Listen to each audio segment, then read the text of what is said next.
Getting my own place next weekend after a forced co-parent relationship with my soon-to-be ex. Long story short, my soon-to-be ex convinced me to move in right before the first lockdown. We were new to dating, but the numbers didn't lie in other countries. And 2-in-1 homes splitting the cost sounded better than potentially losing a job if things got really bad and then being homeless. Thing is, he never told me he had 2 kids, let alone with different mental conditions he got half the time. 2 kids I had no choice in. He knew I was child-free. 2 kids I had to care for because he would walk away or blatantly ignore them. I couldn't leave because he lost his job, and though I don't want kids ever, I'm not making them lose their dumb dad. Well, he's been doing jobs, has a lot planned out, and has been making money now. Enough for monthly expenses. So I'm out next weekend. Just me, my pets, and no one else. I just know how sweet that first night's sleep will be. What a nightmare. Glad you're out, and know that the pandemic was a weird time for everyone, but please know that in the future, if a boyfriend loses his job, you are not responsible for him, his finances, or his rent. It's not your job to rescue anyone, ever, especially if that person is a barefaced liar.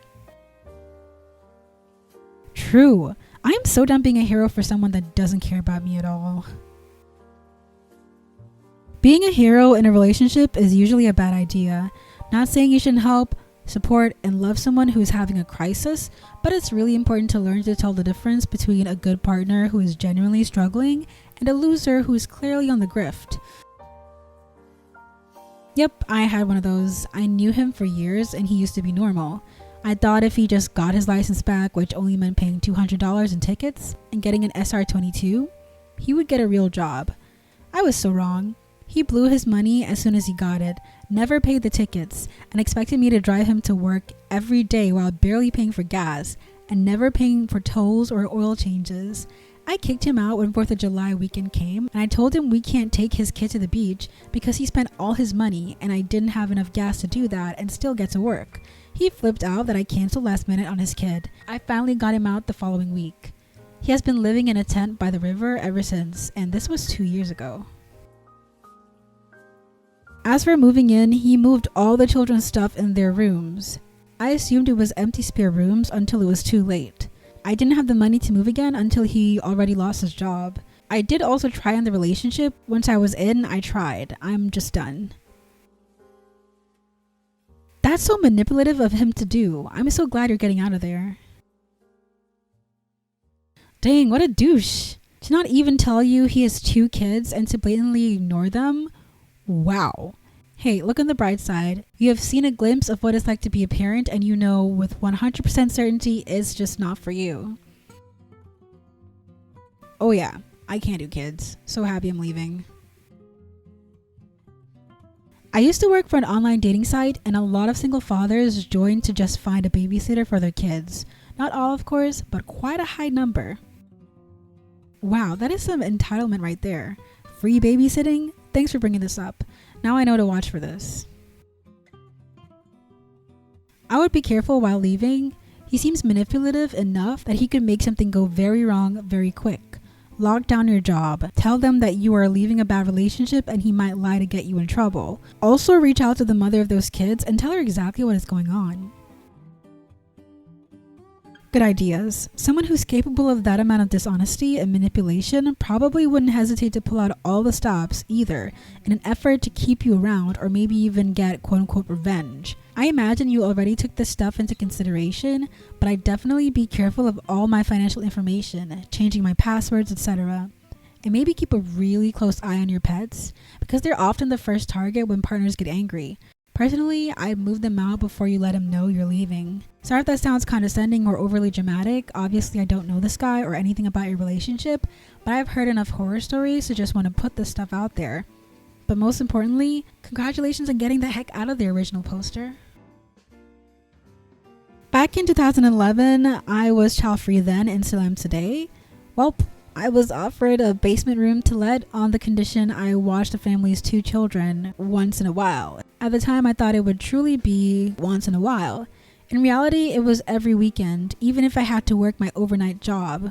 Ended up getting out of there in less than ideal blaze of glory, and never have I ever taken a similar offer. I'm now 10 years older with a husband and 3 cats. All the family I need. Dang, that sounds like it could be its own post. For curiosity's sake though, how'd the exit go? Poorly. From what I can recall of it, I was majorly heartbroken because my then boyfriend had dumped me, and I was also fed up with the whole living situation. I remember the kids were being particularly bratty, and their mom forced me to let her one kid use my laptop. It bothered me that she was acting like she bought it for me. A bit later, the mom wanted to talk to me and she beat at me over not cleaning her house, which was also part of the deal, to her liking, despite me having worked 6 days in a row at that point. Called her out on her BS and said her kids were spoiled brats. Ended up getting kicked out, but I'm in a better place now. Ladies and gentlemen, theys, thems, and no genders, welcome to Intermission. I did the babysitting test. Hey, Childfree. I guess it's my coming out as Childfree post. I've been a fence sitter for a while. Growing up, I was a middle child, but only daughter, so I was responsible for all 3 of my brothers, including one that was older than me. It stole my childhood, and I hated it. For a long time, I thought I didn't want kids ever, because why would I want to put myself through that? Then, as I became an adult, I figured it's normal for a child to hate raising children. Maybe it wouldn't be so bad as an adult.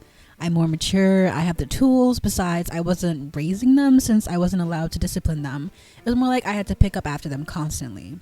Then I met my boyfriend who wanted kids, so I thought, yeah, definitely gonna have to have them now. I do like kids in spite of having hated that part of my life. Then I realized that all the women in my age, mid-20s and up, who have kids are all in very similar situations. Miserable, resentful, and unhappy.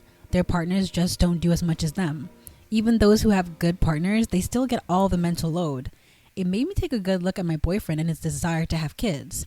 He is an only child. He doesn't have any younger cousins. I started questioning him on what he thinks raising kids is like. He had no freaking idea and was just like, we'll figure it out. I took a good look at how chores and mental load are split in our couple.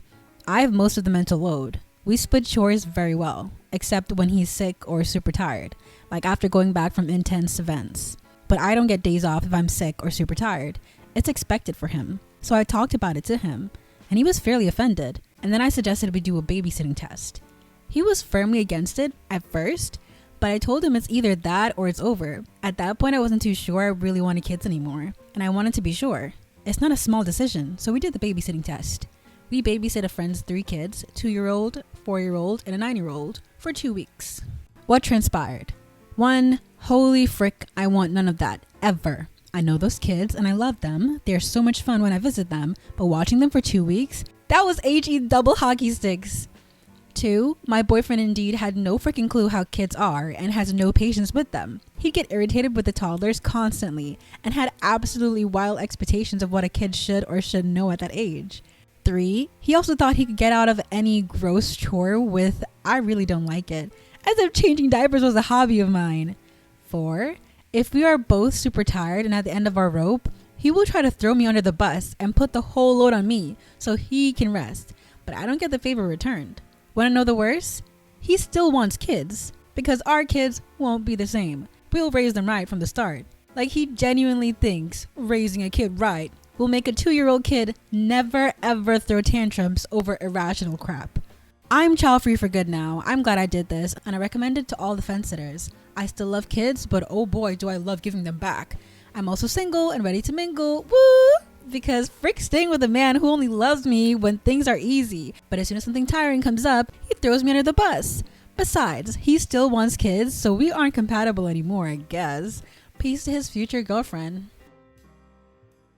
Good for you. I wish more people would do this to help them realize the reality of the situation before they get into it. And it's too late to change your mind.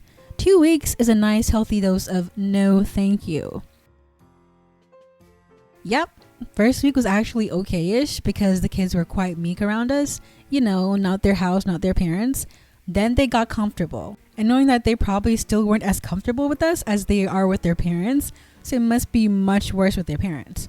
Oh boy, no thanks. This is true. Kids typically behave worse for their parents than they would a babysitter. We would babysit my nephew when he was little and relay his behavior back to his parents when they returned, and they'd be shocked he was so chill. I googled it and it's definitely a thing. Ugh, he only saw a fraction of the truth. And that little glimpse was mitigated by original poster taking on most of the burden. My nieces are teens now, and they've always been good with me, but demonic with my sister. Every parent on earth thinks mine will be different.